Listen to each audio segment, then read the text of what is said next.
I first got on stage when I was about 5 or 6 years old, and music just kind of grabbed a hold of me. And I'm a big advocate to say, like, get behind musos, because everyone was a local muso once. They were the 100%. person who might be playing in Den Devine on a Friday night. What's good, lovely people? Welcome to another episode of Den Devine Sessions. This is recorded live from Den Devine, a music venue right here in Broadbeach, Gold Coast, Australia. I'm your host, Joseph Brown, a musician, a creator, and a passionate advocate for all things music. With years of experience on the stage and behind the scenes, I'm here to bring you stories from the heart of the music industry.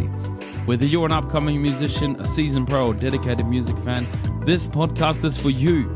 Let's get into the episode. It's Den Devine Talk. Den Devine. Den Devine. Den Devine Time.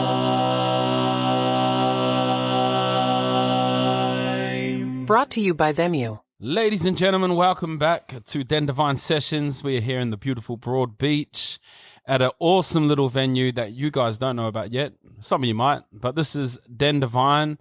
It's nestled in the Broadbeach Mall. It's a part of the Gold Coast musical ecosystem. And we here talk about the music industry and everything in the music industry. And I'm here with a really good friend of mine, an absolute weapon on all musical fronts. And wait till you hear his vocals, ladies and gentlemen. It's going to be awesome as. Welcome to the show, my brother, Chev Wilson. How are you, bro? Good, Joseph. How are you, brother? Yeah, good, bro. What's going on? All sorts of stuff, man. Busy. Yeah. Lots of gigs, a few projects on the go, writing an album. But, you know, just keeping busy, bro. Yeah, nice, man. Did you finish that lawn? I did, mate. I did. I've been mowing the lawns, big 2-acre block, but it's good. Yeah. Gives me time to think about music and the things I want to do. Yeah, man, for sure. Obviously, a big part of what we want to do is just talk about everything music, bro. Like, we want to get to know the story of each musician. As you know, I'm a muso, so I know how important it is for us to talk about the foundations of where that creative flair comes from, you know? Yeah, of course, bro. Yeah, man. So, hey, I can start at the top if you want, bro. Let's do it, man. Well, Let's do it. Just start from the beginning, man. To the listeners that haven't heard of me before, coming a little closer, bro. Yeah, I'm Chev Wilson. I've been a full-time entertainer for about 8 years.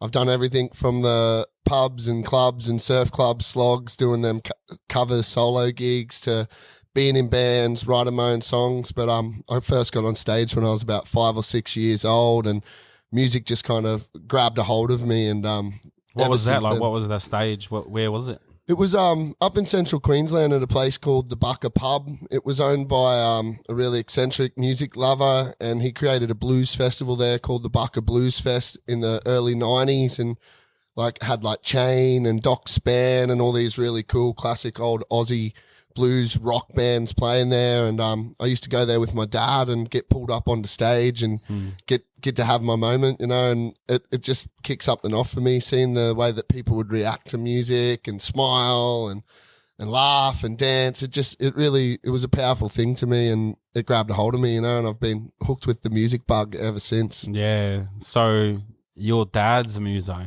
Yeah. Massive influence. I mean, I know he's not with us anymore. No, Dad passed away, sadly, from cancer. Rest in peace, Dad. Rest in peace. But he definitely pointed me in the direction. I think I come from that era where, I maybe had a bit of that, ADHD or something like that, but it was before there was any kind of spectrum or scale. So he just went, "No, you just need something to do." And he gave me drumsticks, he gave me keyboards, he gave me guitars, and sort of, my mum used to hand write out songs and write me chord charts because we were so poor we couldn't afford to print stuff. So she'd write it all out, and I'd go and learn the songs, and then, you know, we'd sit down together and pick some more songs, and she'd write them out by hand with the chords up above each letter, like the old school chord charts. The old tablature. Is that tabs? Yeah. Not tabs. I think it's just like music shit. Chord chart. Yeah, chord chart. Yeah. But yeah, and then from there I progressed into my teen years playing in heavy grunge rock bands, and sort of got into original music in a big way where I wasn't doing anything but that. And after a while, bands can be hard. A lot of people, musos, know, trying to keep 5 people all on the same path for many, many years. We ended up breaking up, and I sort of lost my way for a couple of years, but I found my way back to just being a soloist, picked up an acoustic guitar and a stomp box, started hitting the gig scene and open mics and just figuring out how to get myself in there, you know, like, and the rest is sort of history. In recent years, I joined the Joe Cocker Experience. Yeah, man. I mean, that's a whole section, man. We'll get into that. Oh, definitely, for sure. definitely. That's exciting, man. Like, because obviously, I've known you a few years, right? Probably 5, 6, 7, maybe. I don't know, man. Yeah, it's been a while. Yep. And we've sort of been on the journey in parallel worlds for some time. Absolutely. Since, you know, I think we both probably have our gigging era where we're just sort of the party muso, getting the phone call up. Surely you were that guy. Yeah, man. Getting the call up at 1 a.m. Yo, Chevy, bring the gat. Come on, man. We need someone to bring this party home. Like, I think we've spoken before too, but something I didn't mention and all of that actually is busking. Like, I started out busking, and we've talked extensively about what busking's done for us as musos and artists. I think sometimes busking can be harder than a gig because you've kind of got a set date. You know you're getting paid, whereas busking, it's like all on you. You just got to rock up and have a whack at it and see what comes out the other side. Man, I reckon busking is one of the most important, you know, pillars that I think anyone you know that's made it anywhere in the music industry, from Ed Sheeran, busked. Yeah. John Lennon, busked. Yep. I'm pretty sure. Tash Sultana, Tones and I, like, man, I remember I was actually in Nimbin for the Mardi Gras festival, and I seen this girl busking with a keyboard on the street, and I said to my mate, like, that girl's going to blow up. And it was Tones and I, and like 12 months later, she had the biggest hit in the world, like #1 in 70 countries or something. It was crazy. Man, she that before she cracked it, she opened for my band. Yeah. At Cooley through Polly, and I just want to talk on this because I don't know if you've noticed this, but she done Dance Monkey. I think it was like 4 months later it went crazy, right? Yeah, man. At our show, and this is a really big part of that I wanted people to understand is perspective, right? When she played for, you know, she didn't play for us. She was just, we're on the same lineup. She played before us. She sang Dance Monkey, right? And there was probably maybe about 800,000 people. No one really cared. Yeah. This is the craziest thing, right? It's nothing about her or anyone. It's about perception. Because Absolutely. 4 months later, her perception of her went, she's a superstar, which is awesome. She is. Yep. And then she played, I'm pretty sure, the same gig, and suddenly everyone cared. And it shows you, like, that perception. It's funny, man. Like, I think it's a good and a bad thing. Like, a lot of Australian artists are going overseas. Like, you look at people like Minnie Marks or the Hussy Hicks. They're really trying to crack that overseas market. Yeah.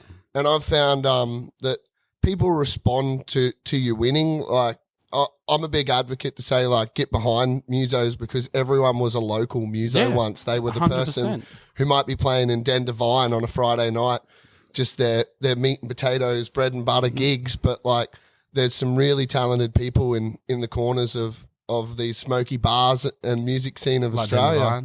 Like Den Devine, there's a lot of talent that comes through here. Sam Buckley, Joshy Dreads, yourself, Sugar Game, like all these people who are making original music and pushing the boundaries. There's a place like that you can do this. You know, Dan's put his heart and soul into this venue. And absolutely. It's awesome. Well, music needs a home. It needs somewhere where it can go. It needs somewhere where it can breathe, where it can grow. Yeah. And, like, I think, like, you know, that's maybe the next part of the journey for Australian music. As some of the bigger fish are starting to struggle, I think that the Australian music supporters should be looking to the roots and looking at where them shows are being put on. And I think this place is definitely one of them hubs, and it's good to see. It's good to see that they're pushing it and that they're trying new things like even what we're doing here now. I think it's a massive step in the right direction for music on the east coast of Australia. Sure, man. I think as the industry evolves, it's becoming a new beast. Like, it's not like what it's ever been, my opinion anyway. But back to that getting behind people, like back to that Tones and I story, it was the same Tones and I. Nothing changed. Yeah. From that to that. Just the only thing changed was the perception of she's now made it. So now Australia's never been a launching platform, has it? It's like they all go to overseas, like you said before. Absolutely. But that's where I think it is cool that like through their own means and finding the right path, they have launched their career from Australia, particularly the girls like Tash Sultana and Tony. They really, really put their foothold in Australia and grew something from there, which is good to see. It doesn't happen enough in Australia, I don't think. There's some wicked artists out there. Like, do you know they have the same management? Yeah, before Lemon Tree, I think it is. Lemon I think Tree, Budgerah, Budgerah. Yeah, he's the one that he just done that. I think he's got a song with Ed Sheeran, man. Budgerah. Yeah, unreal. So they're all Lemon Tree. You can search into that, but I'm pretty sure that the Lemon Trees, their CEO or something like this was really heavily involved with Sony for many, many, many years.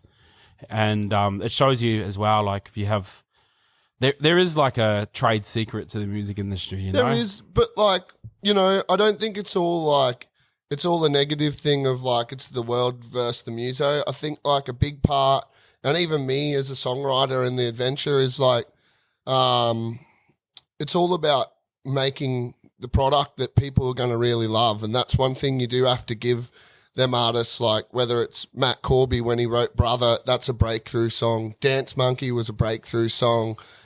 Jungle by Tash Sultana, like you could tell that they worked hard enough at what they do to have a banger. So when that knock on the door comes from Lemon Tree or whoever it might be, you've got the goods ready to go. And like Tash was a really good example of that, like she hit 3 big bangers in a row. You could tell that she'd been sitting on something and sort of gone, now's my time. I'm going to put everything I got forward. And for me personally, that's sort of where I've been at the last couple of years. I've been working on my product, for lack of a better word at the moment, but learning to write them songs like and draw that potential out of me. Like, I think like my biggest hits are yet to be written. Like some of these ones I'm writing now, I'm having good feelings about them, and I know that I'm taking the step forward as an artist to develop. And I think that's what all musos should just focus on. It's like you got to enjoy the journey, but like the imposter syndrome and the negativity starts to eat at your brain, and you just kind of got to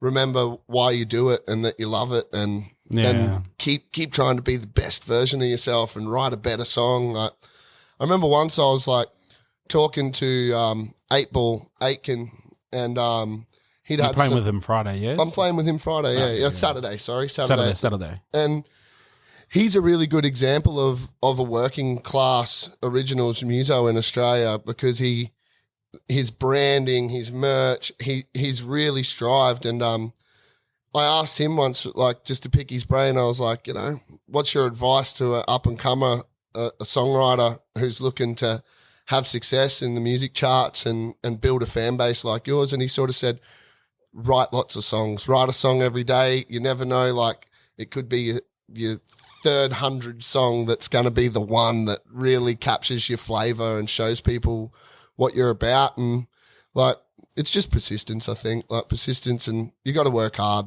Like, yeah, man. Like I was listening to one of your songs on the way here. I don't know if it's new or not. I don't know if I don't know why it missed me, but it's a song I think it's called Love and Goodbyes. Yeah, bro. Yeah, man, that's such a beautiful song. Man, I'd love to tell you the story about how I wrote that I was song. wondering, like, I was thinking in my head, I want to talk about this song. It's weird, like a lot of my music I write's pretty positive and happy. Like I have a hard time being real with myself and writing songs that are essentially like that song's sort of a breakup song and also a goodbye song for things I love, like losing my dad. It kind of encapsulates the whole thing of what it is to love. Like it's beautiful to love, but it's really hard to say goodbye to something you love. But the story of how I wrote that song, I was living out in Ipswich at the time in my van, just sort of staying at my mum's place, and I had the studio booked in at Currumbin, and I jumped in my van, I started driving, and it was weird. It was like I got just near the theme parks at Coomera, and I drove through like a music bubble, and it popped around me, and that song just was like there, and it was like in my head, like when you get a song stuck in your head, and I was singing it to myself, and I'm driving in my car, and I kind of went, oh, I don't want to forget any of these words or like have it slip away from me. So I was like a madman just going over and over Love and Goodbyes through my head. I pulled up at the studio and I walked into my engineer and went, grab that guitar off the wall, check this out. And I played it and he was like, wow, that's a really good song. Like, that's very honest. And he said, when did you write that? And I was like, man, like 15 minutes ago in the van. I was like, it just stuck in my head. And they always come at the worst times, man, the songs. Yeah, man. And I knew that it was something special. Like, it's kind of like I said, I think like I'm still learning how to tell my story and be authentic with myself. And like, I don't want to be someone that's about gimmicks or anything. I really want to like lead the way as an artist and show like young people like it's about expression, it's about art, it's about being your true self. And like people want to see that in an artist. I think they want to see who they are and like not have any gimmicks or anything taking away from that, like the true artist. Yeah, man.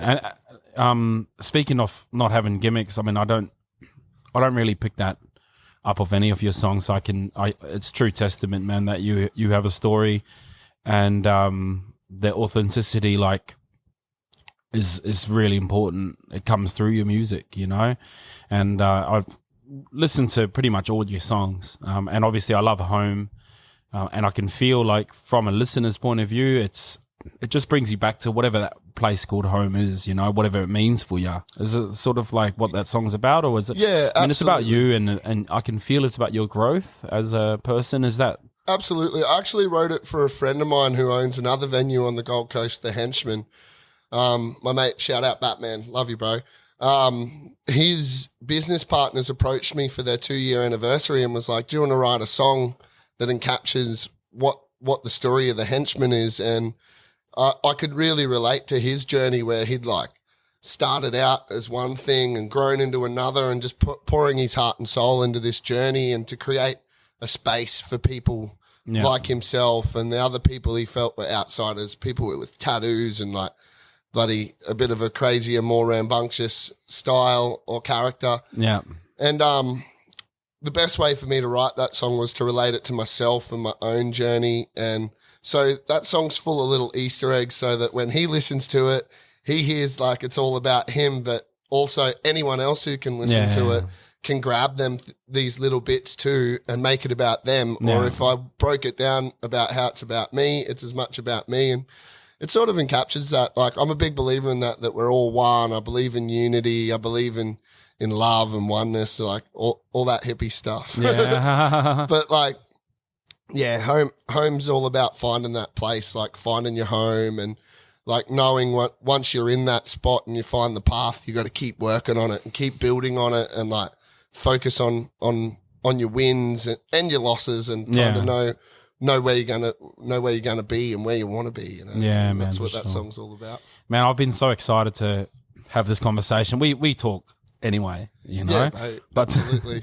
But to capture it, and I guess with a bit of a purpose, man, I'm excited about it. You know, I'm excited because along the way, like I said before, you know, with your journey, we have grown parallel and in many different ways, you know. And one thing that this is all about, this whole conversation, right, is to realize that we're all people on this journey. And, you know, one thing I'm excited about is jumping from you. Then, you know, we've had Tiki Tani on here. And then one day maybe we'll get Matt Corby and all these sort of people. And just to show that we're all just on this journey. Yeah, and man, we all share this relative I think one of the love, you know? One of the weirdest things I've experienced in being a muso since I was a kid, like, is competitiveness in the local scene. Like, which I get it. Like, musos are passionate people. We're passionate, but for a long time, I thought that's the way it was, that like, it was like, oh, we're going to get on stage. We're going to blow these other bands off the stage. And like this whole like, and I guess like music is an ego related thing. Like you kind of need to be in touch with your ego to get on stage and be that person and be a performer at times. But for me, like a big shift in my journey was when I realized like there's no competition, that it's all of us together and we're all looking for the same thing. So like, learning to find my friends in the music scene, whether it be yourself, Joshy Dreads, Wayward Sons, Dreams at Indigo, like especially on the Gold Coast. I come to the Gold Coast and I found that scene like was really supportive of each other. They were really pushing each other's music. They were believing in each other's music. And it was like this breath of fresh air where I was like, man, this is what I've been saying the whole time. We don't need to compete. We need to support and care and share each other's music. And like together we might be able to start a bonfire, you know, rather than be huddling around this little flame. We can really kick things off if the whole scene supports each other and finds each other's sound, you know, like. Well, on that like note of competing, you can't really compete when there's such a small market, you know, like competition, you know, even if you look at like, okay, let's learn from the States, right? Let's learn from the States. The hip hop scene, you never saw a lot of them just on their own. Never happened, man. No. NWA was a collective, Exactly. Easy, Ice Cube, like you Like got you had Death Row. Snoop Dogg, Eminem, Snoop Dogg. Dr. Dre. They all work these together. Big people working together. Exactly. And Wu-Tang, Yep. Method Man, Redman. So there wasn't enough to compete in this at the time. So they realized if we all work together, we you know, it's like if I bought one fish, I'm not going to feed much people. But if I bring the whole fish, not to get all biblical here, but you know, you bring you teach the fish and you get things going. Exactly. We could feast. Yeah. And that's when like shows can be magic too, is when you start to team up with other local artists that have the same vision of you. I think that's sort of the way ahead. Like I think like we've spoken before about it, like the TV shows, like at one point I thought about doing them like The Voice, Australian Idol, that whole thing. It kind of changed the dynamic of music a bit, I reckon, where it turned the punter into judges, where like because you had this judging panel thing where people were sitting there like, it's good, it's bad. And I was always taught that music, someone once gave me the saying that music is preference. Yeah. Like, because I think I heard like a crazy heavy metal band and I was like to my mate, like, this is terrible. And he was like, this is the coolest thing I've ever seen. Like, this is my new favorite band. And I was just like, wow, like there's something out there for everyone. Like there's no need to hate, spread some love in the world. And if it's not for you, be like, that's cool. Like, there'll be someone out there who loves that, you know, like the judgment and the competitiveness. I don't think it's the best thing that's happened for the music scene, especially at a local level, because that's where we all need each other the most. And I think the more people believe in it and help them push the positivity around it. Yeah, community is important. Exactly. 100%. Yeah, big time. So, back to that busking topic. Yeah. Right? Back to, you know, going through that busking route. I just want to touch base on the busking area. Tell me a story about your busking, man. Tell me first things first. Tell me a crazy story. Oh, I want to hear one, man. Where to begin? Don't scare people though. No, that's I was thinking of something that's because busking is so like the humility in it it's humbling, you know, and that's why I think a lot of big rock stars, that's why they remain humble. It's because they realize I came from the streets, you know. But yeah, definitely, you know, like now I'm sort of in a more comfortable place. I've learnt how to make my job work for me. But there was times where busking was everything that I had. Like I wasn't really working, and I remember I was living with this dude, and I sort of said, "Oh, I'm going to be late with my rent, today," and he knew that I have the skills I have, and he was like, "No, you're not. Like, it's 11 o'clock in the morning. You got to pay $200 rent this afternoon. Grab that guitar and go to a shopping center somewhere." And and he's just said to me, like, "I guarantee you'll be coming back through the door with probably this week's rent and next week." And I went out. I was like, he sort of called me out, and I went, fair enough. Yeah, no excuses. I should just go do that before I ask for leadway. So out I went, and he was right. Like I ended up making like nearly 3 weeks rent just busking at an IGA, and like I come back, and there's been heaps of times like that, like where it's bucketing down rain, and I'm sort of making excuses not to do it, and then I've gone and set up, and just to see people smile. Like it's not just the people who put money in the case; it's people who I've had people stop and go, "I was having a really bad day, and like I was right down low, and then I heard you singing, and I followed the sound, and like my heart just lifted up, and like now I'm having the first good moment of the day." And like I think that's the power of music. And you know, crazy stories. I've had people try and rob me and take money from my case. Like one day, another good one is one day I remember I was driving through this hood, like out near Logan somewhere, like Woodridge, like real rough looking neighborhood. And I was looking around and I was sort of like, I'd hate to say it, I was sort of being a bit judgmental, going like, man, look at this place. This is rough as. And I remember saying to myself, I wouldn't, and I looked at this Woolworths and I was like, I would never set up and busk there. And then I kind of caught myself thinking that way and I went, that's a really negative way to look. Like, these are just people living their life. Like, maybe this is where you need to be more than anywhere. Yeah. Because you know what a positive impact you can have. And I pulled up. Good thought. And there were these, like, young SA dudes with, like, their little bags. Like, they're all, like, sussing me out. They're like, you got a cigarette? And they're like, I was like, man, these little dudes are pretty rough. I might get rolled here. And, like, I just started telling them about, like, you know, having faith in passion and that it's about it. And I pretty much said, I was sort of looking at this place going like, I shouldn't busk here or I wouldn't make a cent here. And I was like, I realize it's not about money and that it's about spreading my vibration. And I was sort of telling these kids about why I'd set up there. And right at that moment, I was still setting up the leads. I hadn't even sung yet. This dude come out and like handed me $100 Nice. and just kept walking. And I was like, what?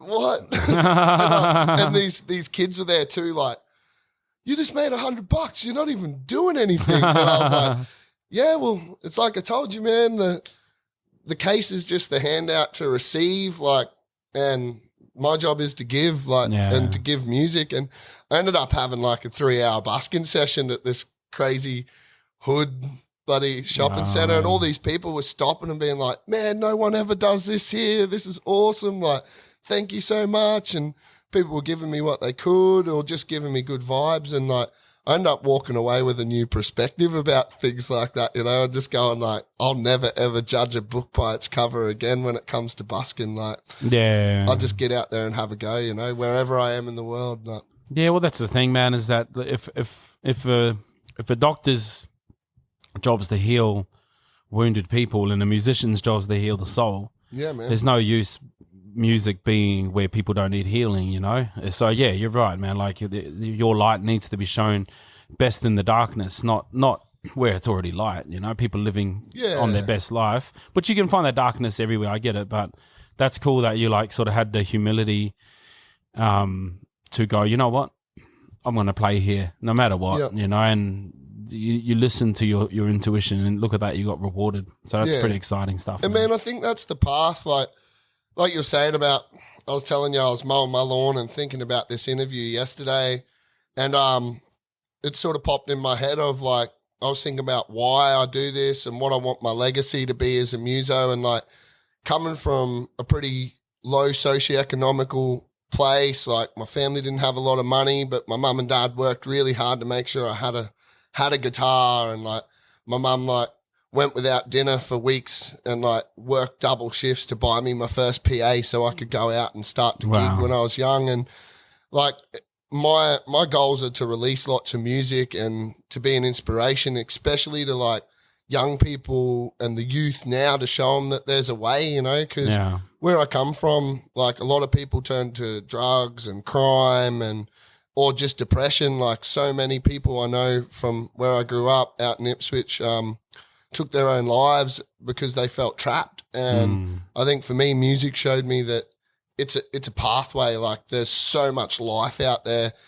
Because I've chosen to be a muso on my path from a young man to now a 33-year-old man, all these opportunities in life to meet people, to travel places have come from music. Like I just got my passport because the show that I'm in now with the Joe Cocker Band is starting to expand in a way where we're looking at overseas, and I'm like, I'm going to be on my first overseas plane paid for in full by music, you know. Wow. And I think that's really cool, like especially the people who know where I come from to know that's where I'm going, and it's all thanks to music and myself and the hard work I put in to back myself. Yeah.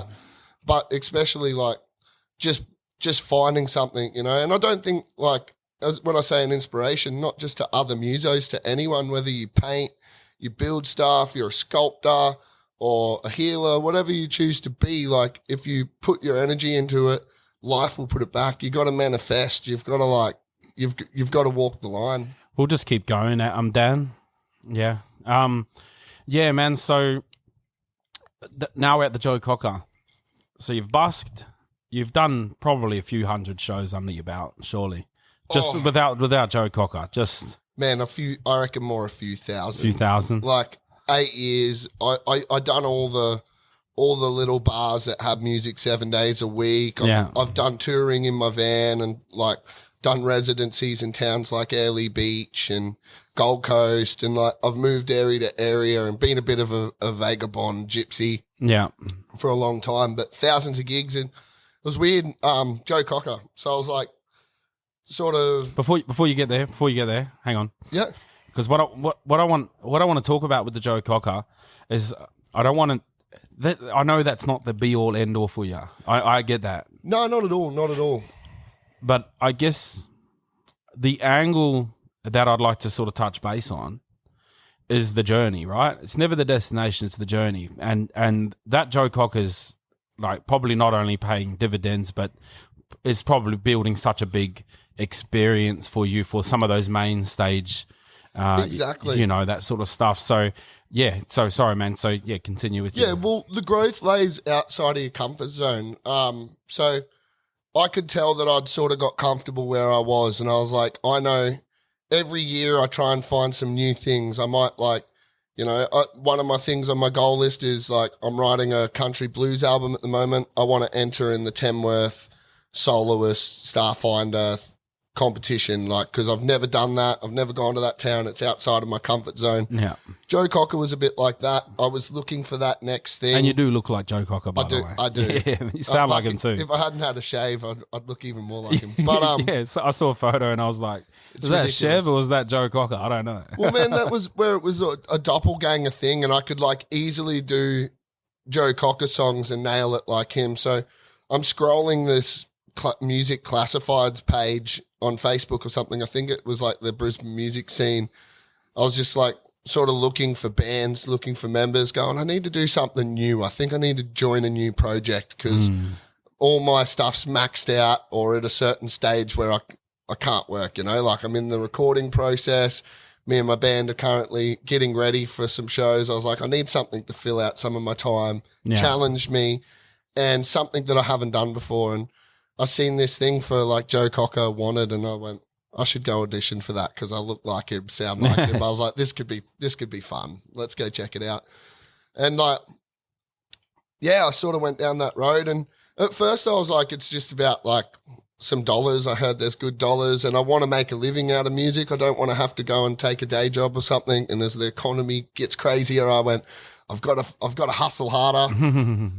So I took this job, and then like I started to like do the shows and see the learning opportunity. Like it's my first time playing with in-ear monitors properly. Like the band's very, very methodical in the way they do things. Every practice, every show's recorded, so we get to review our performances. So it's a chance for me to really like do some heavy reps and see what I'm liking about my voice, my performance. And then also like, it's still music. I get to go out and have a ton of fun. Like people cry and laugh and dance, and like it's a powerful show. Yeah. And it kind of become more than just the dollars for me, and like the challenge of doing something else to being like, wow, like as I found out, like Joe's music, he doesn't get that much radio play. His legacy's slowly getting chipped away as the world grows and changes. And I'm kind of like breathing some fresh life into his song catalog and into his fan base, going, hey, remember this was awesome. Like, and he was a Woodstock performer, you know. Yeah, so, man, like, Joe Cocker's he's a legend. He was the peace and love era, you know. For like, sure. He had a beautiful soul. So getting to find out that that's what I'm doing as well has like made it a pretty massive passion project. And then obviously get to travel all over Australia, playing in massive theatres on big stages. And you know, at first it was hard to adjust to people just sitting there in front of me staring like, oh, it's a show. Did anyone ever like get starstruck from you being Joe Cocker in that? Like, have you? Man, it's so funny. My fiance's auntie come to one of the shows, and like we have Christmas together. Like I go to her house all the time, like with the kids. Like she's family to us. Yeah. And she come and watched the show, and like she was there with my partner's mum, and I was doing I said, I'll be down for a meet and greet after the show. Like, I'll see you guys in 10 minutes in the foyer. And like my partner's mum wanted to sort of get going on the road back home, and her auntie's going, oh, we have to meet him. We have to do a meet and greet. And like her mum had to be like, he'll be at our place tomorrow. Like, you know him, you've met him. It's Chev. And like, yeah, I've had lots of funny moments, man. Like people telling me stories and like just like memories, and met some colourful characters. Like one of my best mates in the world, Carl, like I met him at a Joe Cocker show, and I've become friends with his whole family. Like it's just changed my life. Like I'm getting married at his house actually in a few weeks, and that's all through that show. Like music really connects people, and that show's the same. Like getting to play with amazing musicians, and like it's pretty cool. On that show, so monitor wedges or IEMs? I'm actually a bit of both. Yeah, because you lose the presence, say. Because I'm thrashing around and dancing too. It's easy to drop an ear monitor. So I have monitors on stage, and then I have my ears. Yeah. Sometimes I just get in the moment and the ears annoy me, and I'll rip it out and just go wild dog. But yeah, it was funny. Like I said, it was a whole new experience. The first time I walked on stage, and this is something for any of you musos, or especially singers that give ear monitors a go, I put them both in really tight, and I walked on stage, and first time being on a big stage, the lights were all in my face. I couldn't see the crowd.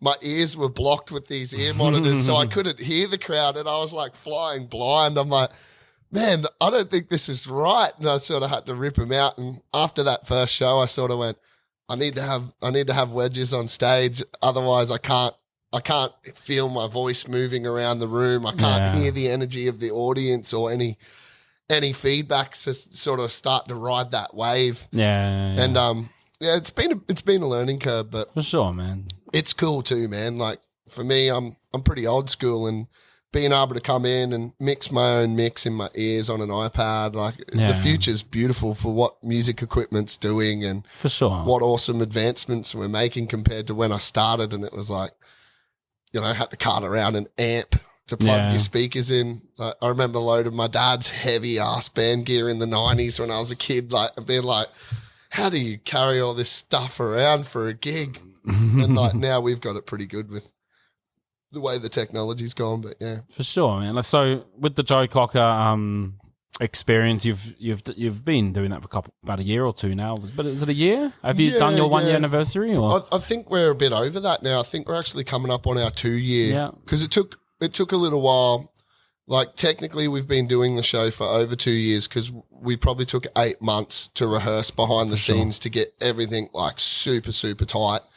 And like everyone in the band's a bit like me, a bit like OCD on the details. We want it to be spot on. Like we really want this show to be world class and like represent Australian music, and we know that we've got some eyes on us now. So like you do, it's the talk of the town. Like it's one of those tribute shows that's almost like it's transcending the tribute, and it's becoming its own. Like it's got its own DNA, you know. Yeah. And obviously it's a lot of big kudos to yourself, because you do fit that profile, and you are professional, man. I've worked with you a few times, and you know I know that you've got that eye for the detail, and you know you do have the work ethic, of course. So yeah, like 110%. I've only got 2 speeds, and that's like on and off. Like, and offs when I'm at home. Like I surprise myself sometimes. Like even the last couple of weeks, I sort of hit my wall from doing massive tours, and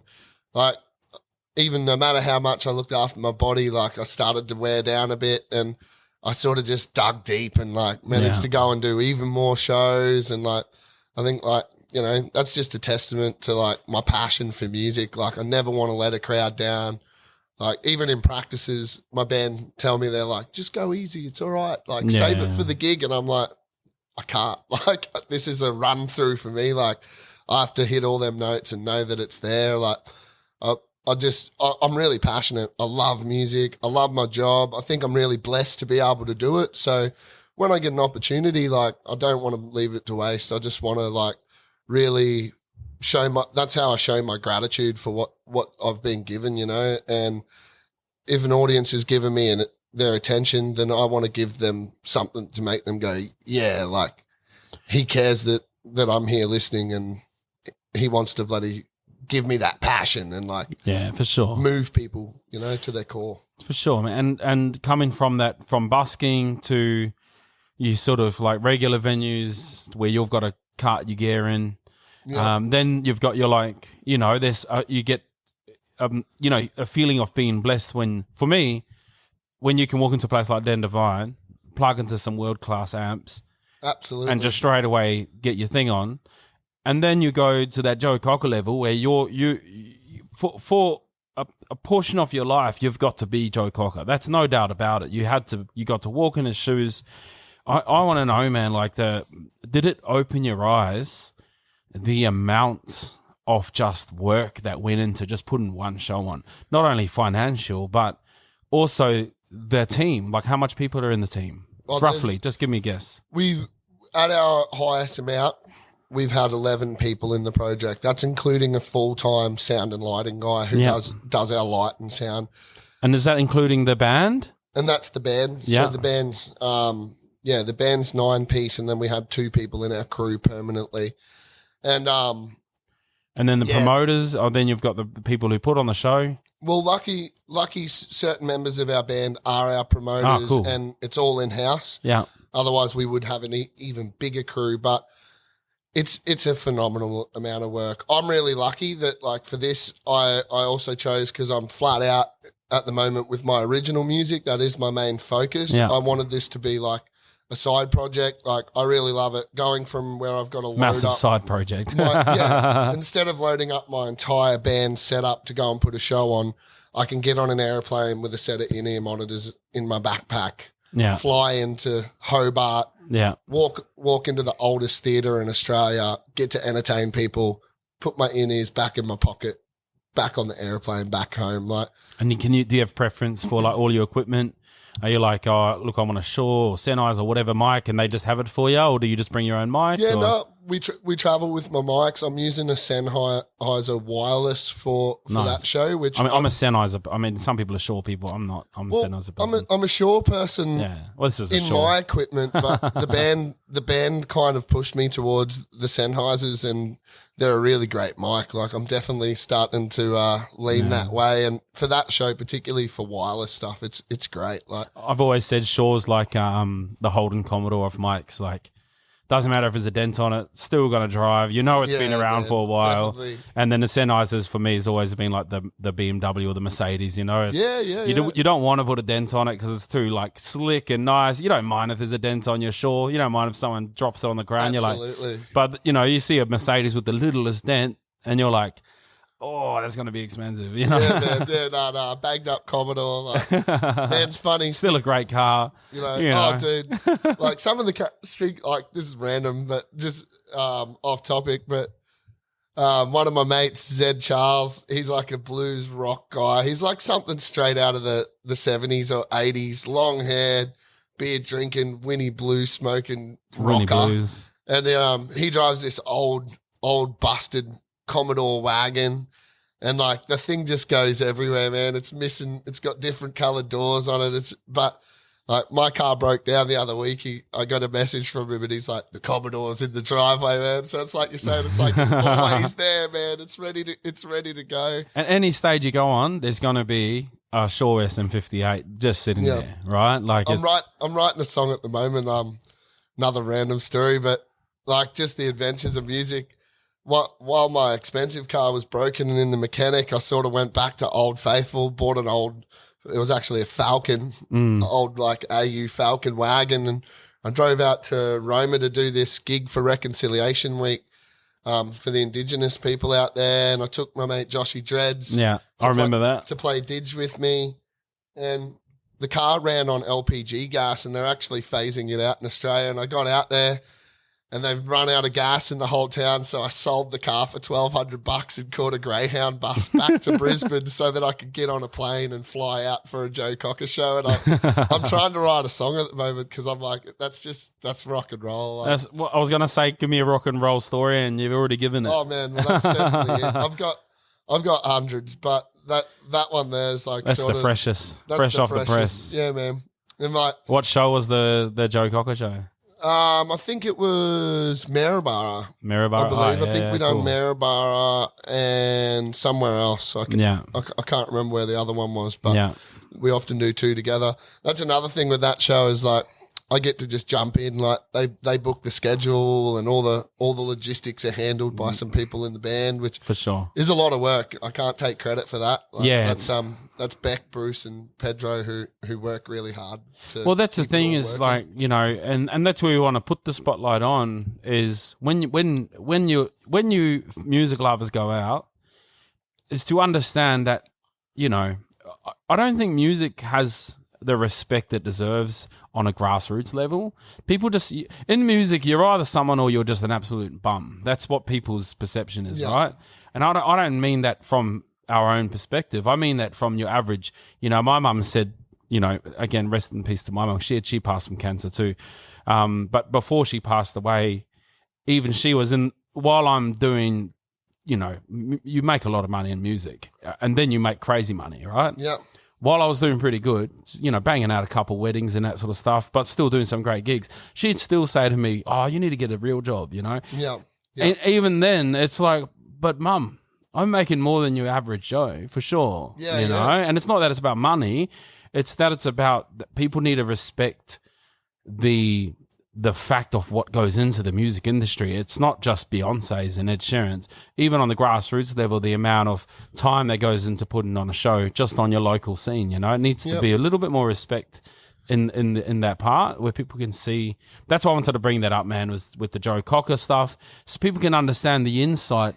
It doesn't just happen. 8 months of rehearsal, you know, months and months of all of the logistics just to bring that one show. Yep. Well, like I said earlier in the interview about, or it could be years and years and years Yes. of writing songs to get that set together where you're like, all right, this stuff kicks ass. Yeah. This, I think, is going to be a good show for people. Like nearly every single artist I know isn't where they started. They're not writing the same sort of music in the same set.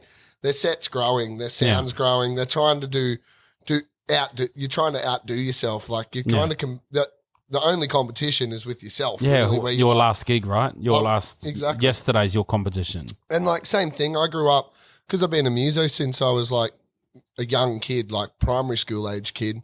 I've had like my friends and that too when we sort of hit our early 20s and everyone went into the trades and they're like, "Oh mate, you should go get a trade." And I used to tell them like, "I am getting a trade," like, and then it's taken a long time, but it's cool to see my mates have joined the team now where they're like, "Man, keep doing what you're doing," you know, like, and there is a living to be earned. Like that's where you got to work on that. Like whether you're going to be a committed busker. I've got a mate who just plays guitar and he's found an app so he can play along to recordings, remove the guitar out of them and play all the guitar. And he makes what most probably chippies make, just traveling in his van, busking at little IGAs, Woolworths and Coles shopping centres. And that's what he wants to do. And his next goal is to record an album.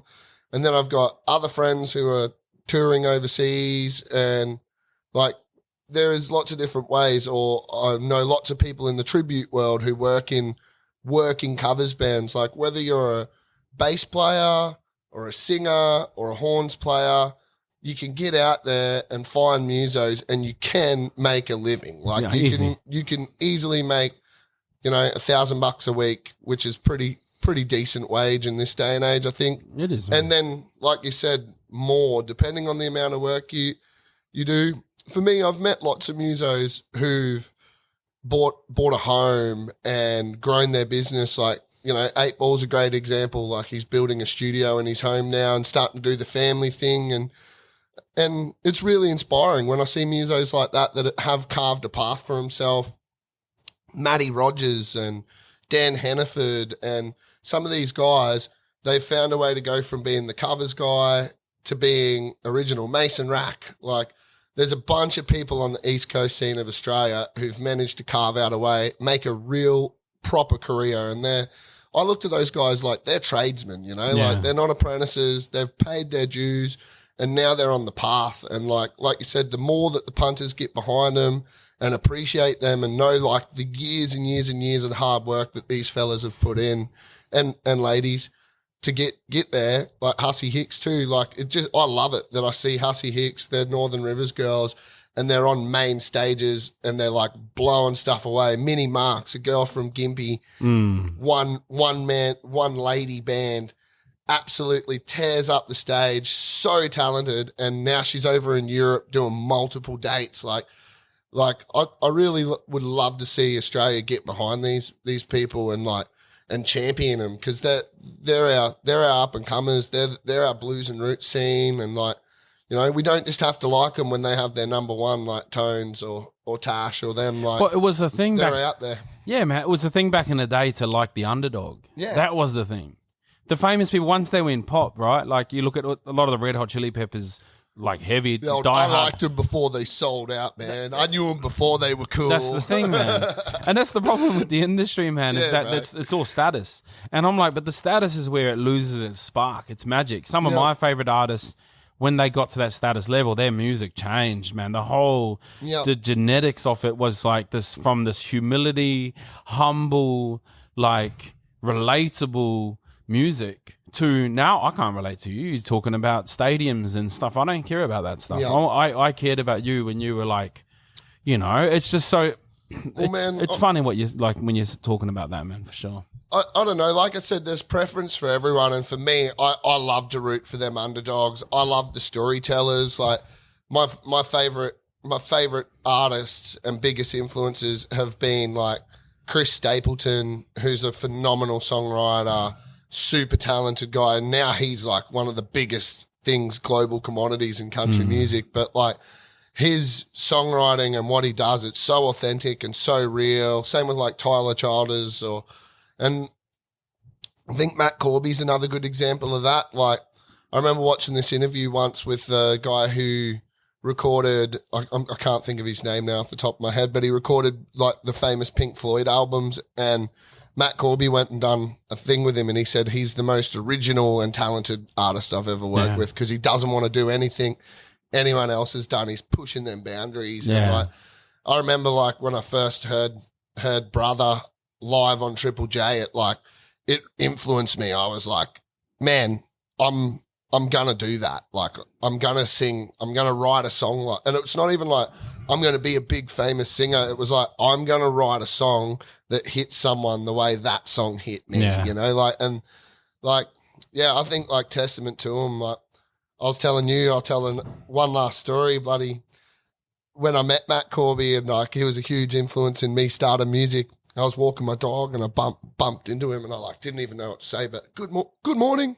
And then like I was like, oh, if it's in the universe's plan and it's meant to be, I'm gonna run into him again, you know. And the next morning at the exact same time of day, I ran into him surfing and ended up having like a couple of hour conversation about him and me and our lives and our families and kids, and like sort of seeing like what kind of dude he is, and that he's a passionate, loving person who loves life and loves those around him. And from that conversation I took, he's grateful for the journey. He's grateful for where he is. And like, I don't know, they're the kind of people that I really look up to, like, and who really influence me, like, to keep doing what I'm doing and be a positive influence in the music scene, you know? For sure, man. It's crazy that we've got the Wild Turkey logos, the 101. They've been doing a lot of stuff musically, and Matt Corby's been involved pretty heavily with a lot of other people. So that's cool that we get to,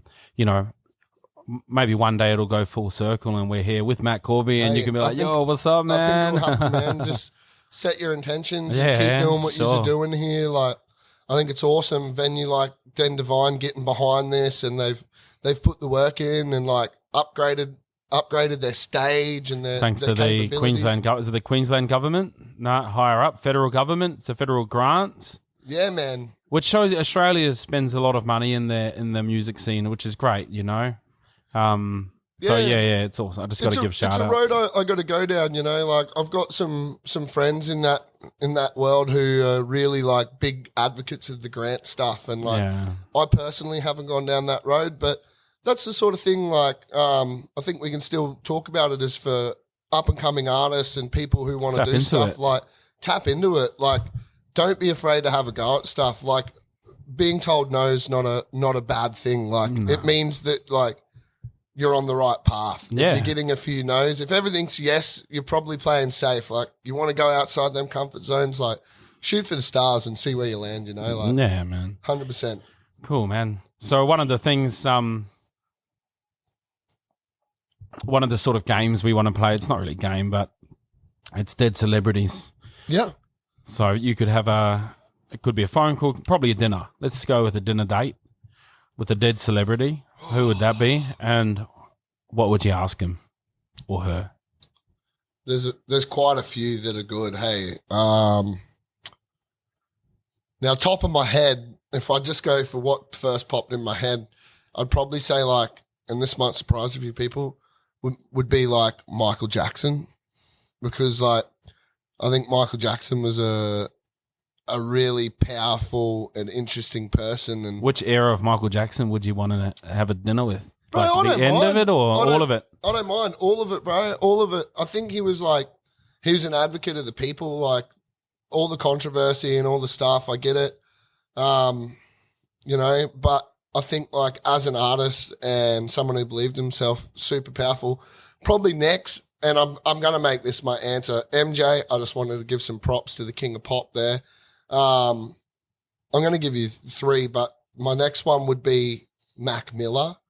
Yeah, Like Mac man. Miller, For sure. I think he was gone like a bit too soon, and like, Well, if you listen to his lyrics, he almost spoke about that he was going to kill himself. yeah, man. Like but- he is a lot in there that he, you know, sold the soul to the devil. Like he admits it right in his music. Like instead Yeah, of man. having demons that's as big as my house, yeah, like that's his, you know. crazy, man, crazy. And I think like he's one of them ones where his best work was yet to come. Yeah, like for he sure. was only just really For sure. cracking into something special with his latest last piece of work that he put out.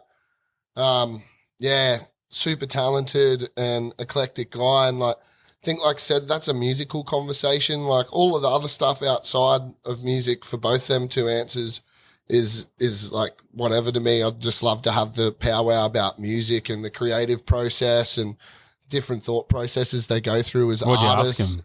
Oh man, like there'd be a lot of different questions, you know, like about motivation to influence. I'd probably ask them a lot of the same questions and conversations we've been having here, just because that's where my passion and interest lies, is like, you know, in that whole world. And I'd probably ask him to do a collaboration and make some music with me. I'd love to just talk to people that way. Like music is an international bloody language. It's like love, man. It's all inclusive. Everyone can get involved in music. It doesn't matter who you are. There's something for you. There's a few things in this world that are like that, but music, there's something for everyone. Like if you get involved, and you'll learn with music, even whether you're a musician on stage or you're a punter, the more you put into the experience, the more you get out of it. Like weekend just gone, it was my Bucks party, and being a Bucks party, I was sort of up to no good, and I was feeling a bit like I was ready for bed. I was like, I think I've done all I can do here, and I was fading away. And then my mates went, let's just go to the pub and watch the band. And we walked in, and Sarah Grant was playing with Pink Zinc, and she's got a real like Tina Turner voice, and like the music just like uplifted me, and I started to like dance, and me and all the boys got on the dance floor, and we're just having like an awesome time as punters, Yeah. all of us dancing, and most of my best friends are all musos and artists. So to see all of us on that side of the stage enjoying music for what it is, and like, and just the more we gave, I noticed the more the crowd gave the band, the more the band gave the crowd, and then this beautiful symbiotic dance of what music is started to happen, where like the crowd fed thing, like, you know, I passed her my hat, the singer my hat, someone passed her their sunglasses that were on their shirt, and next thing she's looking like a superstar up there, like 11 o'clock at night, and hat and sunnies dancing on stage, and I was just like, that's the thing here. I was like, she had that room cooking, like Yeah. the world in the palm of her hand in that moment. It's And, ready to go. you know, in that moment, I was just, all that mattered was the music they were playing and the feeling I felt and moving my body and dancing to Yeah. that music. And it kind of just took all my stress. I'd had a big day and I was sort of letting it get on top of me, and it just stripped it all away. And all that was left was like just this positive, good feeling of like, man, I'm just having fun. I'm just a bit of matter bouncing around off a bunch of other matter here with my friends, just, you know, soaking up the vibes. Loving life. Yeah, loving life. And, you know, I think like for me, that's something special. Like when I see an artist pouring their heart and soul into something, it hits me, and I just go like, yeah, like I feel that. Yeah. I feel that, brother. I feel that, sister. Like I'm right there. Like I'm sending it back to you. Like, and I like that exchange. You know? It's an exchange, man, and not to get crude, but the relationship between the musician and the audience is very much like a relationship in a man and a woman. Like if the audience is just not giving back, the relationship, it's hard to spark this. You know, they say the flame dies, and it can die, man. Yeah. And that's how it like. One thing that we bring up on all these this conversation is the relationship between venues, music, and music lovers, right? Yep. Musicians, venues, music. That's what venue is, right? Venue is understanding how these three things maybe got disjointed along the way. Maybe it's Australian Idol. I probably got to bleep out these things. 'Cause I don't want them knocking on my door. But maybe it's. Who knows what it is? I don't know. What I'm saying is I don't know. What I'm hoping is that we have enough conversations with enough people from all different areas of the music industry that we can figure out, well, what's that piece that's missing since back in the days? I remember back in the 90s, I was baby then, but maybe 2000s, it was a buzz to find a band you never heard and hear songs you've never heard. Definitely. Now, it's like people, I don't know if it's just Gold Coast or if you go to Melbourne, probably Melbourne, they don't really like cover. I don't know, man. Like that's the whole purpose, is to create the conversation and get there, right? And one thing that I'm talking with each person that comes on here is from your perspective, where you are at. So maybe in 5 years' time, we're going to have the same conversation and you'll have a different perspective, right?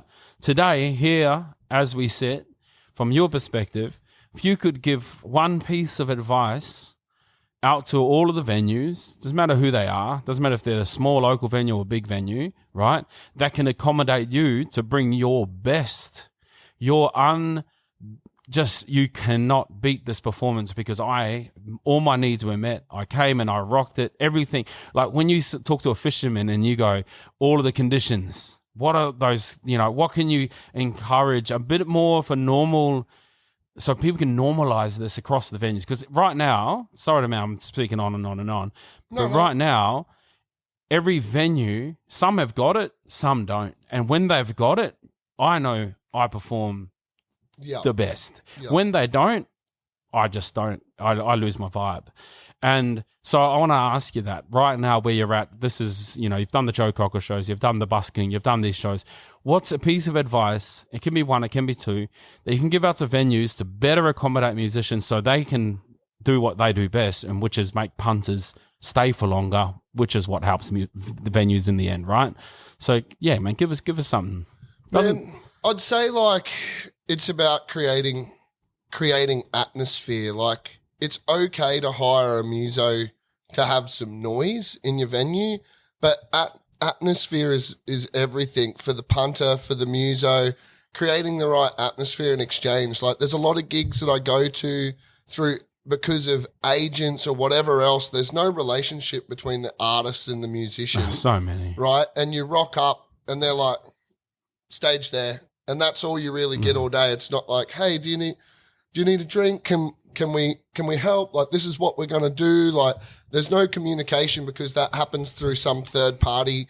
In some cases, some of these third parties aren't even people from, like, there's lots of venues on the Gold Coast and Southeast Queensland that are booked and run by Sydney booking agencies, and they have no relationship with the venue other than just cannon fodder, churning over artists. And I think when it's special is when there's an atmosphere. Like there's venues I go to where the staff have had a conversation from the people who book and manage and make it happen, where they're told at the end of a song, you start the clap. Like, make sure there's a clap, cheer for the muso, create the atmosphere, the crowd will follow. Whereas when we go somewhere where they sort of have a, yeah, you're the muso, I'm the bartender, there's no unity in that. Yeah. Then the people start to be like, and yep, I'm the person having dinner. And the next thing you know, we've got a bunch of people in a venue all doing different things. I think when there's like someone like, there's some bars I play, like KC's Bar and Grill in Airlie Beach is a great example. The staff walk around and hype up the punters and be like, yeah, make some noise for Chev, or make some noise for this person, whoever's playing.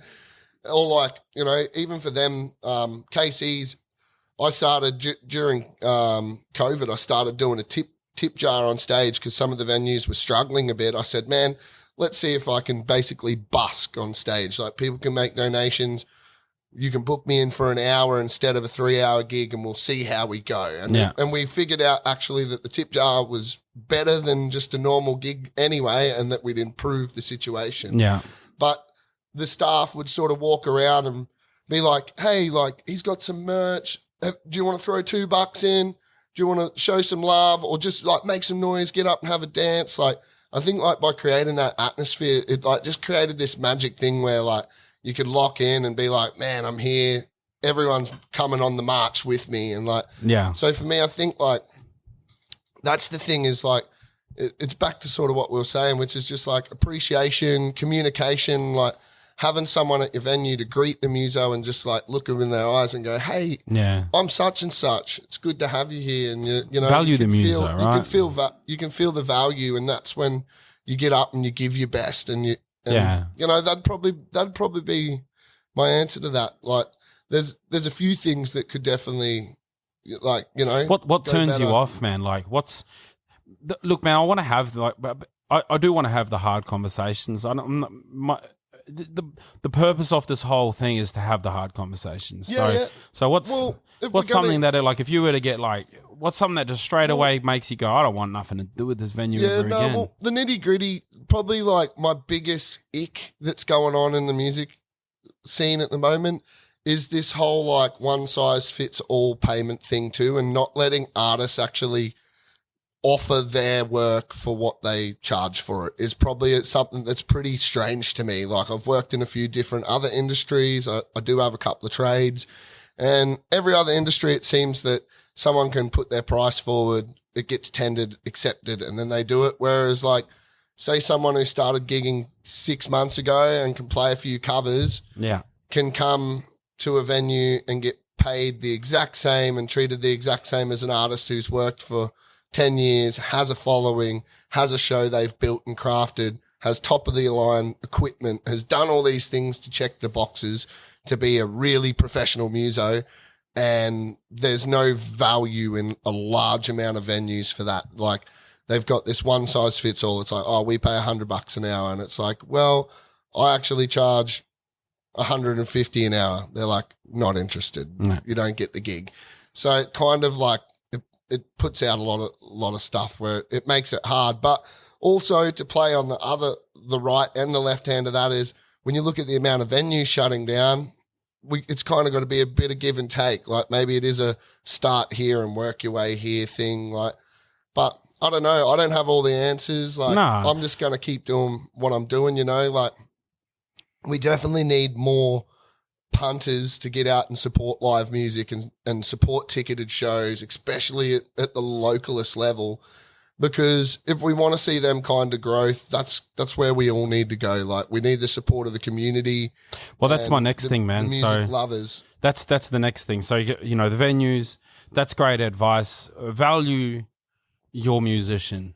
Connect with them, because it's true, man. When I walk into a venue like, this is a great venue, Den Devine. Dan just loves all his musos and gives a lot of props and, you know, all that sort of stuff. For me, man, I'll play here no matter what, because I get all of the other things that a lot of venues don't give me, right? Yep. The other venues might not give me that connection that, you know, and Terry's obviously plays a big role in that as well. That sort of weighs into what I was saying too about the value is for me too. Like when the venue treats people like that and they welcome you and there's someone there who you can deal with regularly, even if it is through a booking agent, but there's a general manager who's there on the weekends or a series of managers that know you, greet you, make sure you're looked after. It kind of makes the other side of things like okay when it comes to the finance thing where it's like, you know what? I don't mind if I've got to play for a little less than my rate because these guys are great to work for. Yeah. Their punters are great. They hype the thing up and they want the attention to be on the music and the atmosphere and for it to be a show and to get the most they can out of that experience for everybody. I have a saying that I live by in the music industry, and it's some gigs I have to do, some gigs I want to do. Yeah. And if you're a have to do gig, I'm bare minimum. And it sounds really bad, and I don't want anyone to judge me on that. It's that if you're paying me just to come and play Wonderwall and that's it, and you know, some agents, they put on the list, do not play originals, do not play this song. Okay, then I'm going to get you exactly what you want, but that's all you're getting. I'm not going to give you the extra. Yeah. But when someone gives me that freedom to do what I want, then I'll play. I don't care, man. I'll play for an extra hour. They're the gigs I love the most, you know. Like there's some places, like admittedly, because over the years I've built up good relationships with a lot of the venues I play at. Most of them are like, you do what you do. They don't try and tell me what my vibe has to be. They don't try and tell me I can't play originals. And like I brought them up earlier, like Matty Rogers and Dan and Mason Rack or 8 Ball. These guys are able to tour a lot of these venues and play 80% originals thing, if not more, if not 100% originals. There might be the odd cover in their set, whereas most of the stuff you're going to hear is them, and they get to tell their story. They go, "Oh, I wrote this song because this and this, and here it is." And it's so much more engaging and enjoyable for me personally. Maybe, like I said, music's preference. There is people who love their covers. I done one gig where I remember I was getting paid so much money. It was a corporate gig for people who race airplanes. So it's all these people. Everyone in the room owned an airplane. So I was a bit out of my depth, and I was like, man, they're paying me real good money. I better like show them what I got. And I ripped into a song, and I'm wailing away. And I I got a big boomy voice. And this person comes up and goes, "Nah, we just want you in the back, like, you know, heard but not seen." Like, everyone's talking about their airplanes, and I was like, okay. And like you said, so I was like, so I'm just doing the bare minimum in the corner. And I was sort of like, this is crazy. I'm like, these people got me to drive like 6 hours each way, like 12-hour all-round trip out west to this airfield. And like, they've paid me top dollar, but they don't really want to hear me. Like, they want my speaker on 1% and just me tinkering in the background. And it was a weird gig, but like, like the money didn't make me walk away and feel like, yeah, that was awesome. I was kind of like, I felt like I'd robbed these poor people. I was like, why did I get paid so much to, like, they didn't even like want me there. I remember there was like an hour where they went, don't play at all. Just eat this filet mignon. And I'm sitting there, and they literally had like waiters with drapes on their arms and white gloves. And I'm there getting like table service. And I think I was on a call to my friend. I had my AirPods in. I'm chatting to my friend. I'm like, I'm getting $1,000 an hour right now to just eat a filet mignon and watch these airplane racing people have fun with each other. I'm like, I think I got to get back up and play some elevator music. And I was just looping guitar loops and practicing my lead guitar pretty much. And they were like, that's great. That's great. What we want. I'm like, okay, like, that's what I'll do. Like, I won't, I couldn't even like, every time I sort of tried to sing and like engage into my range, they were like, whoa. So yeah, man, it was a weird gig, man. Sure. And then so we've gone to the venues, so that's great advice out to all the venues.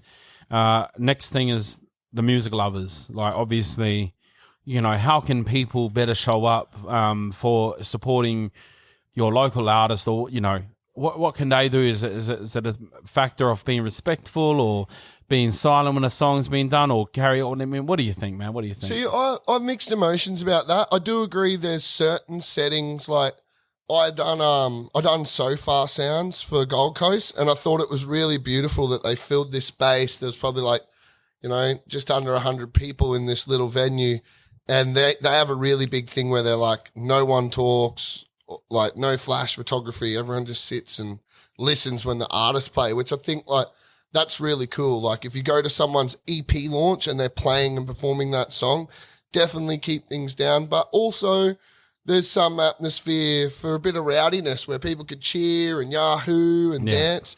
So I'm not going to tell punters how to be punters, like, because I don't feel that's my place. Like I said, there's a time and place for everything. Definitely like try and read the vibe if you're a music lover of like what's going, whether it's a, woo, we love you, or it's a, the old golf kinda, clap. yeah. You know, whether it's an intimate setting thing.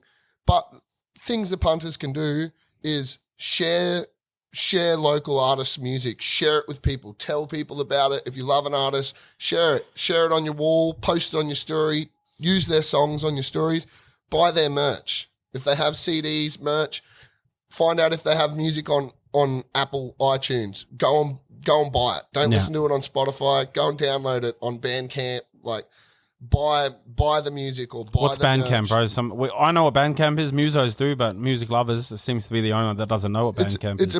It's a platform where you can actually sell your music, so people can go on and buy your song. It's somewhere where most 99% of the money goes to the artist. Yeah. So that's where it's a good platform. It's because there's no one else with their hand in the pocket. You want that money to go to the musos. That's why I say buy merch, is because it always has been since the early days of record deals that most bands own their own merch and get. That's something a lot of musos, I know, myself in particular, I use my merch to fund the studio, to fund more projects for my original music and grow my brand. So merch is a massive thing. When people support my merch, anyone who's ever bought a stubby cooler or a shirt or a sticker off me, when I give it to them, I say, welcome to the family. Yeah. And that's what I tell people. I'm like, by taking this, you're a part of my musical family. Like you're giving me your hard-earned money to show support. Like you have a physical thing, whether it's a sticker you're going to bang on your car, a T-shirt you're going to wear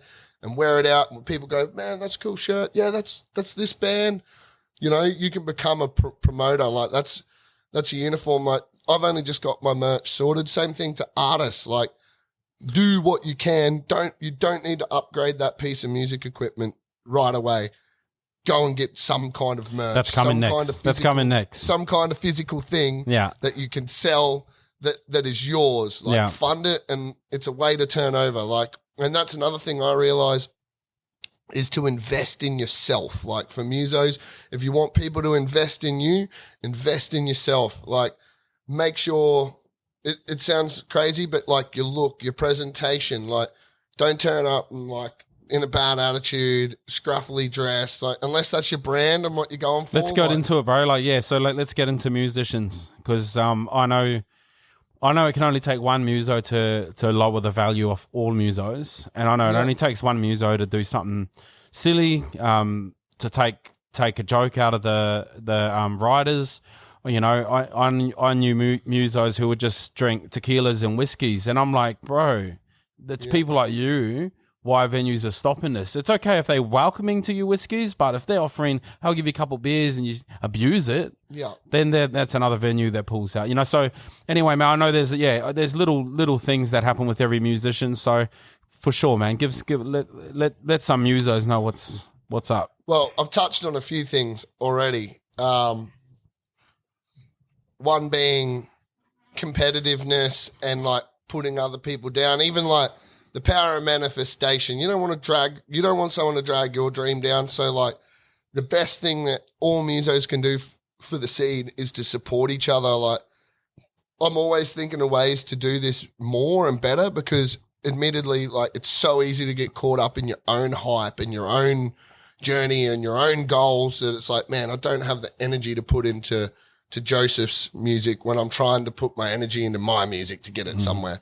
But I believe like that's where maybe we're going wrong. Like share each other's music, share it with your fans. Like one thing I've done is, because I'm still doing some covers gigs where I play background music while I have my 15-20 minute break. Yeah. I've made a playlist of all the local artists from Urban Chiefs, Satisfied, Lemaire, bloody Marshall O'Kell, Marshall and the Fro, Matty Rogers, bloody Coast and Ocean, Versace Boys, like everyone. And we've got some weapons, eh?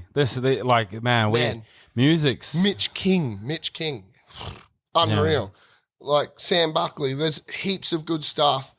I've made playlists, and I've got a couple. I've got ones for different vibes, like Chill Acoustic has a lot of the ladies stuff, like Jade Soul and Vanessa Lawless and Katie who's now going under Triller. Triller, amazing Salt voice. Salt and Steel.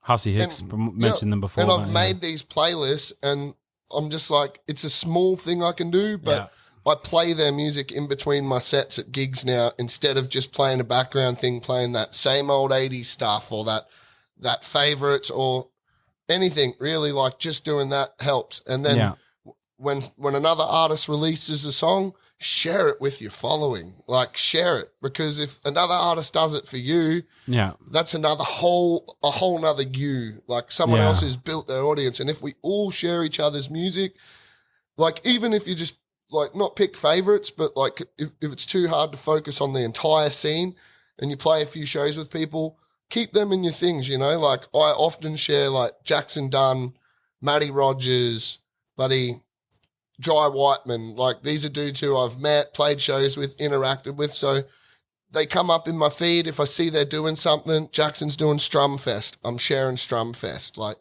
buddy, Matty Rogers has got a new song coming out, I'm posting the YouTube video on my story and going, hey, check out the Bros song.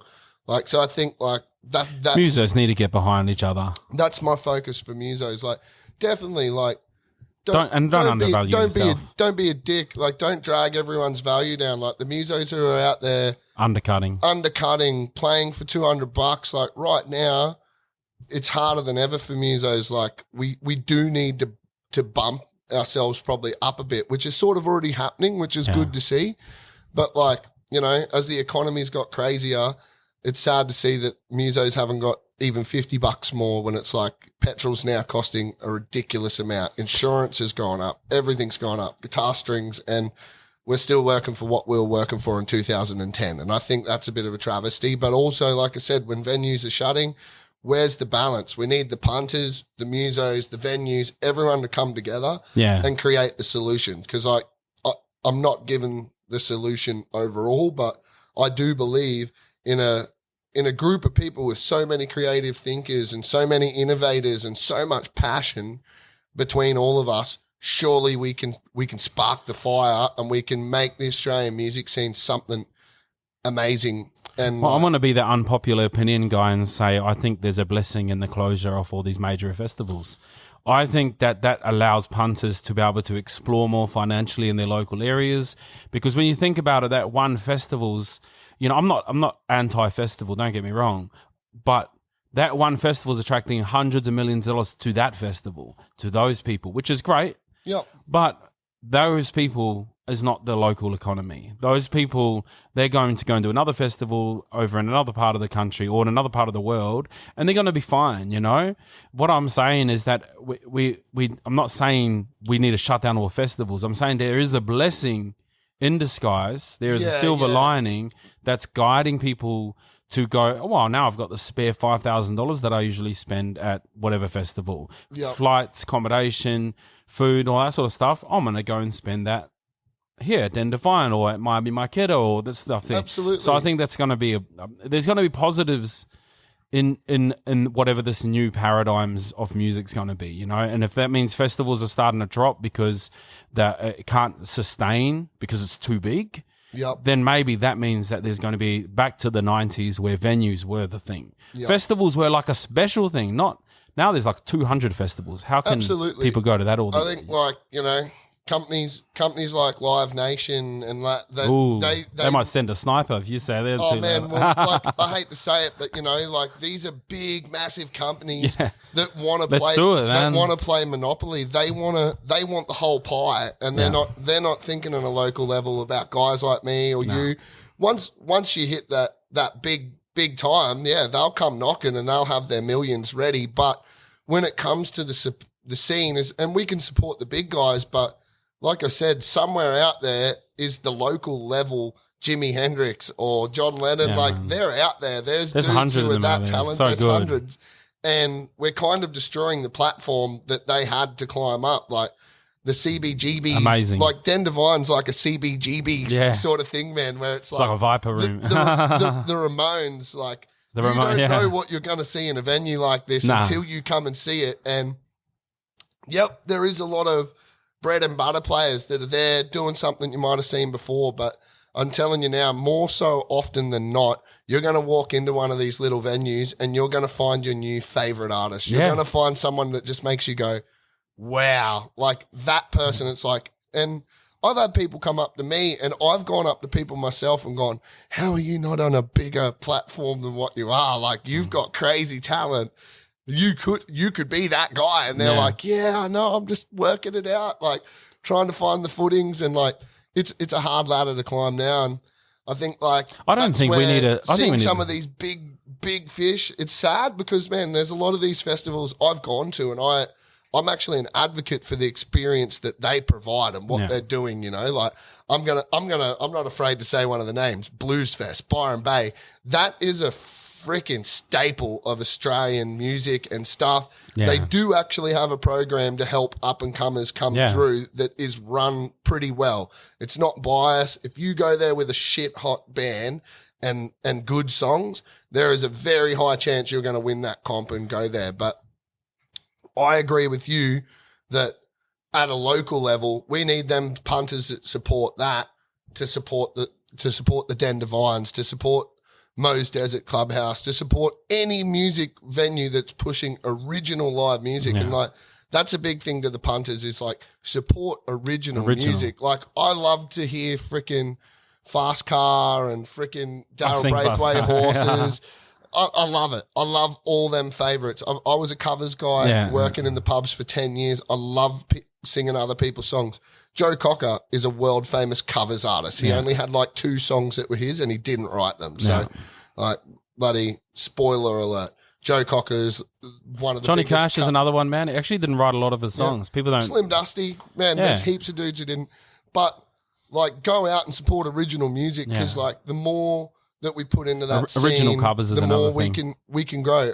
The more we can grow something, and like, let's create a platform so that we can have our superstars that are laying in the lurches be able to come through and have hits and have them fan bases. And like, you know, it's all about, a lot of these people we're talking about are kids, man. We want to give these kids their dreams and like create a way so that there's something there that people can chase, you know? Man, and I think people need a who cares about being the next superstar, man? Superstar era, I think, is always going to be limited.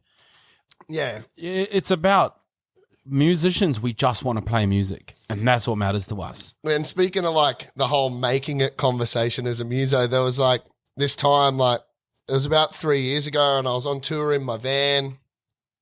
I was on show about number 60 in like a really short amount of time, probably less than a month. I was like on my 58th show, heading towards 60 shows in 40 days. And I was just cruising around, skateboarding through the day, go to the beach, have a swim or a surf, and then go play my show. A lot of my shows were packed out. Like, that was another thing with the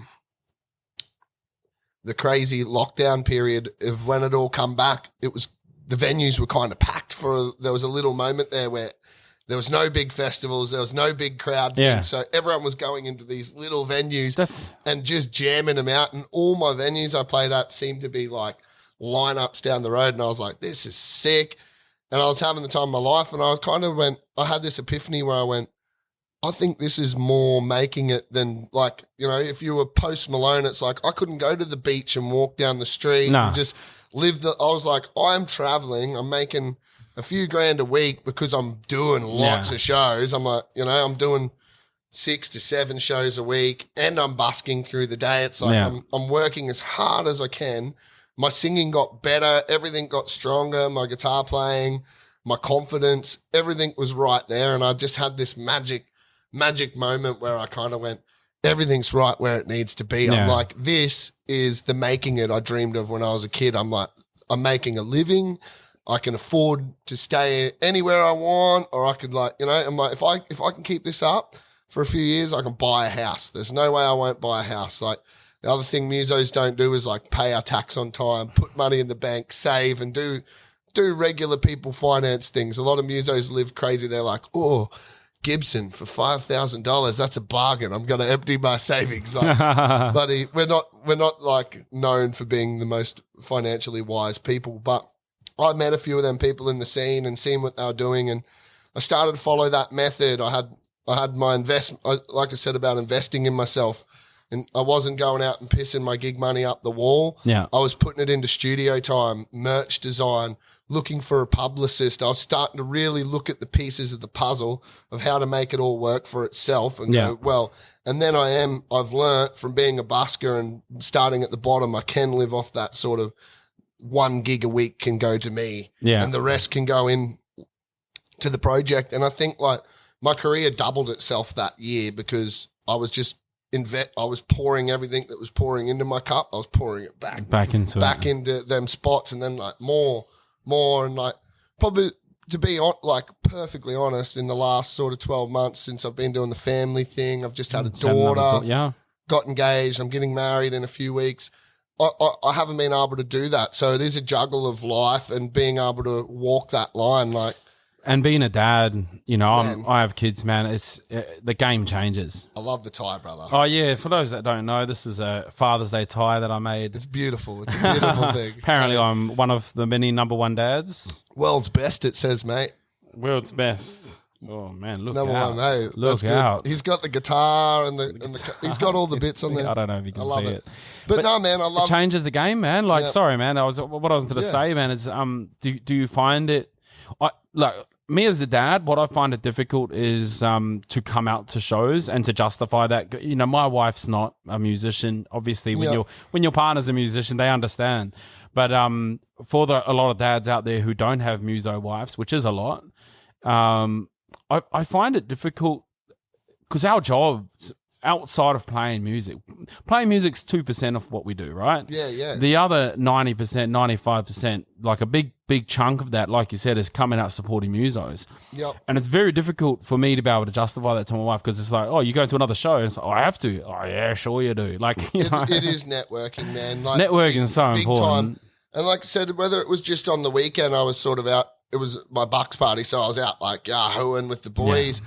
But like just seeing like it, I'd realised it'd been like a good month or so since I'd gone to a show and just been the punter, and I was like, wow, it gives you perspective. So like definitely another nod towards all musos is like go out to some shows, like go and even like don't just go out to that band that you know you've heard a million times, like. Go to a random lineup and go see what's going on. Like just check it out. Make a friend. You might meet someone. It might be the sound guy. It might be one of the guys in the other bands. Like for me, I've always like.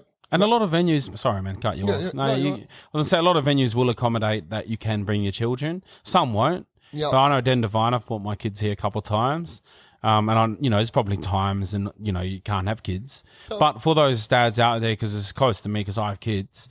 To come out to some shows, a lot of RSLs will have areas for kids. The RSLs put a lot of good music on. Shout out to the dad musos. To the dad musos out there. They're living the double life. It's hard. Family and like, that's one thing is like, I think it can work either way. Like how I fully committed to being a working level muso of doing them Friday, Saturday, Sundays in the pubs and clubs is like, I become a single dad and I had my daughter and I was like, I couldn't go back to the trades because I had to be there for school drop off at 9 and I had to be back there at 3 o'clock to get my daughter. Most of the trades wanted me from 6 in the morning till 6 in the evening and there was no ifs or buts. So I was like, what job can I do that's going to let me work Friday, Saturday, Sunday? And that's when like one of my friends was like, you idiot. Like you're a musician. Like go to work, dude. Like what are you doing? And like, yeah, it definitely like it gave me more free time. But then when you get into the level now, like with the Joe Cocker stuff where I'm flying away for 4 or 5 days and like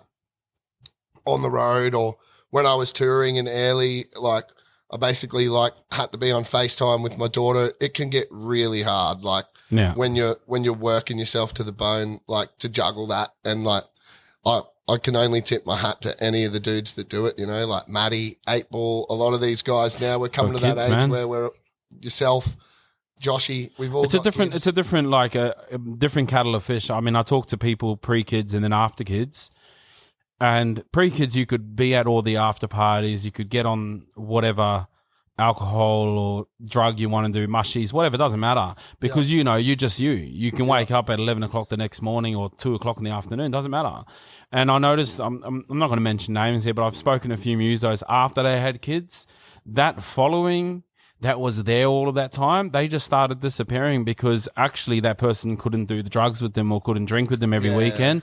So then suddenly they all fall off and it's just, oh, where's all of these people again? And I think that's a like fun thing I want to bring up is make sure your foundation is solid. Yeah. Not just drinking foundation. Because if you're drinking foundation, when you go to a gig that's not drinking, they're going to go, I don't want to go there. I want to get on the piss with you. Right? Yeah, definitely. Get people who love you for the music, not just for all of the other stuff because you know. Definitely. Man, I've had that switch. Like I said, when I first come to the Gold Coast, it was kind of like that for me. I remember I was like a bit uncomfortable. I was around like Joshy Dreads, Dreams at Indigo, Wayward Sons. Yeah, there was a whole scene of them and everyone was so loving and supporting and it was all positive. And I was like, I feel a little bit uncomfortable. I'm like, oh, I've realised because I've always been in this crazy environment where everyone's like charged up on a bit of negative energy and stuff, like from the punk scene and metal scene and like getting around these good people. And I realised like that's something I had to go into myself and look at and be like, hey, like you're not used to like people being acceptive and supportive. Like you think that it's like a competitive environment. I'm like, this is a loving, supporting, nurturing environment for music and we're all supporting each other and lifting each other up. And once I sort of got that, I was like sick. And, you know, that's the sort of scene where there is a place for parents and like kids. And like I started out on stage at Bucker Pub. I was 6 years old, man. I used to get up there and have a sing or wail on my tambourine and like being in an environment where kids were accepted playing music. That's how I found my pathway. So I think definitely creating gigs and stuff where it can be a family atmosphere has massive benefits to the future of music because